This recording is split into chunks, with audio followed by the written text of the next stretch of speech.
Il a apporté un poulet rôti chez son ami pour lui rendre visite. Mais au moment où il est entré, il a été stupéfait. Son ami était assis immobile sur une chaise et semblait mort.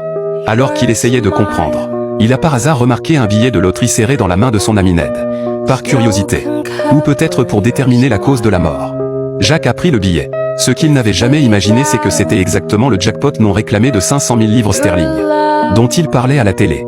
Ce n'est qu'à ce moment-là que Jack a réalisé que Ned avait dû faire une crise cardiaque fatale, à cause de l'excitation d'avoir appris qu'il avait gagné le jackpot. De retour chez il a raconté à sa femme.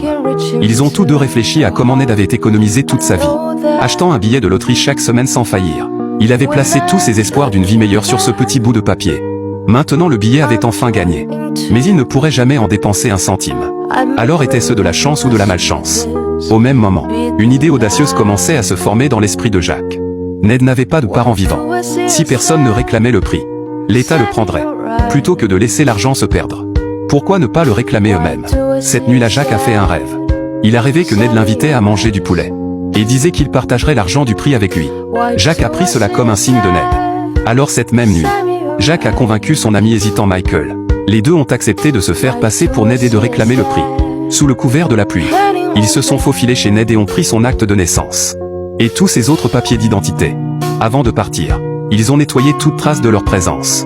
Le lendemain matin, ils sont allés à la seule cabine téléphonique du village et ont appelé la compagnie de loterie.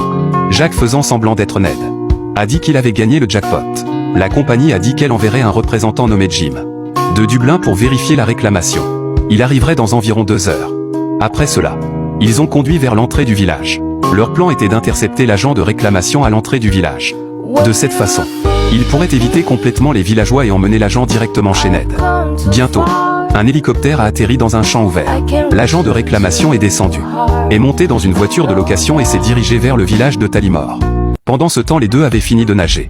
Mais juste au moment où ils s'apprêtaient à se séparer, la voiture de l'agent est soudainement apparue.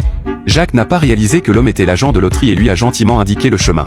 Jusqu'à ce que l'homme dise qu'il cherchait une personne nommée Ned. Alors il a compris. Il s'est dépêché de dire que Ned était un vieil ami, et qu'il pouvait trouver la maison de Ned les yeux fermés. Entendant la conversation de derrière un rocher, Michael a immédiatement compris. Après que Jack et l'agent soient partis, il a vite enfilé son casque et a pris un raccourci à moto jusqu'à la maison. Pendant ce temps, Jack, conduisant l'agent, a délibérément tourné autour des collines pour donner plus de temps à Michael, faisant des excuses sur son âge et sa mauvaise mémoire. À gauche puis à droite. Jusqu'à ce qu'il estime que suffisamment de temps s'était écoulé. Seulement alors a-t-il emmené l'agent devant la porte de Ned. Quand la porte s'est ouverte, Michael était là, enveloppé dans une serviette, faisant semblant de venir de prendre une douche. L'agent de réclamation Jim ne s'est rien suspecté. Il a juste pensé que Ned semblait nerveux. Il a dit à Michael de s'habiller et a commencé à vérifier son identité. Michael a répondu aux questions de Jim selon leur script préparé. Date de naissance, numéro de sécurité sociale et ainsi de suite. Tout s'est bien passé.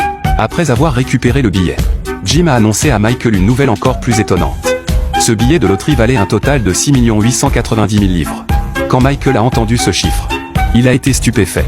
Lui et Jack pensaient que le jackpot était d'environ 500 000. Il n'avait jamais imaginé que ce serait autant. Jim a expliqué que le premier prix aurait dû être d'environ 1 million. Mais comme personne n'avait gagné les semaines précédentes, la cagnotte s'était accumulée. C'était le plus gros paiement de sa carrière.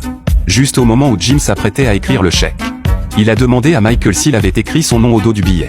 Michael a dit oui. Jim a dit que parce que le nom de Ned était écrit au dos, le billet avait des conditions spéciales. Il devrait faire quelques recherches et reviendrait dans quelques jours pour interroger les villageois, pour s'assurer que la personne qu'il avait rencontrée était bien Ned. Si tout était vérifié, le prix serait payé. Après le départ de Jim, Jack et Michael ont poussé un énorme soupir de soulagement. Mais ils ont aussi ressenti une énorme pression. Ils savaient que dès que Jim commencerait à poser des questions dans le village, leur stratagème serait facilement démasqué. De plus, la femme de Jack, Anne, avait découvert leur plan. Elle était furieuse et s'est disputée avec Jack. Elle avait peur qu'ils aillent en prison pour fraude, et que leur famille soit détruite. Et a dit à Jack qu'elle préférait vivre dans la pauvreté plutôt que dans la peur. Elle n'était pas aussi aventurière que Jack et Michael. Elle valorisait la stabilité et le bonheur de sa famille.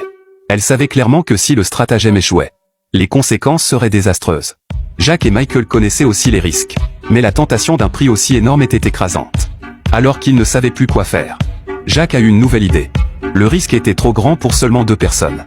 Pourquoi ne pas impliquer tout le village? Le prix était de près de 7 millions de livres. Le village comptait moins de 50 habitants. Chaque personne recevrait environ 130 000 livres. C'était la meilleure solution. Personne ne les dénoncerait. Et il pourrait répondre aux questions de l'agent. Ils étaient d'accord. Jacques a agi comme porte-parole. Il a rassemblé tous les villageois et leur a dit que Ned avait gagné le jackpot de 6 890 000 livres. Mais qu'il était mort et n'avait pas de parents pour hériter. Si tout le village coopérait pour se faire passer pour Ned et réclamer le prix, chaque personne recevrait 130 000 livres. Si quelqu'un n'était pas d'accord, Jacques a dit qu'il irait au poste de police et avouerait. Et alors non seulement personne ne recevrait un centime, mais des millions seraient pris par l'État. Il leur a demandé d'y réfléchir. Ce qui comptait le plus, les paroles ont laissé les villageois dans de profondes réflexions. Certains avaient l'air inquiets, d'autres étaient excités. Au début ils hésitaient. C'était de la fraude. Après tout est illégal. Mais 130 000 livres c'était plus d'argent que les pauvres villageois.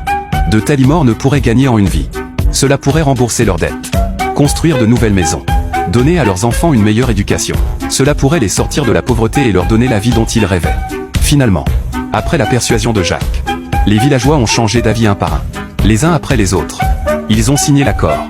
Tentés par l'énorme fortune, ils ont mis de côté leurs principes et ont commencé à planifier comment se couvrir mutuellement et commettre la fraude.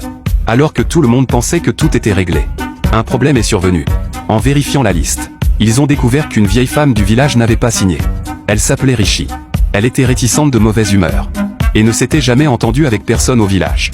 Néanmoins, pour l'argent du prix, les villageois maintenant unis par un objectif commun, se sont rassemblés devant sa porte avec des cadeaux, espérant la persuader de signer. Mais avant qu'il n'ait pu dire un mot, Richie a catégoriquement refusé. Juste 130 000 livres. Elle savait que dénoncer une fraude à la loterie lui rapporterait 10% du prix. 670 000 livres. Elle a même menacé Jacques. S'il ne lui donnait pas 1 million de livres, elle appellerait immédiatement la compagnie de loterie et dénoncerait tout le stratagème. Sa menace a plongé tout le village dans la panique. Ils savaient qu'avec un seul appel téléphonique, tous leurs rêves s'évanouiraient. Et ils pourraient même finir en prison. Ils n'avaient jamais rencontré quelqu'un d'aussi têtu. Mais comme le corps de Ned commençait à sentir, n'ayant pas d'autre choix, ils ont mis de côté la question pour l'instant et ont commencé à organiser son enterrement. Mais à la surprise générale, juste après le début des funérailles, l'agent de réclamation, Jim, est soudainement apparu.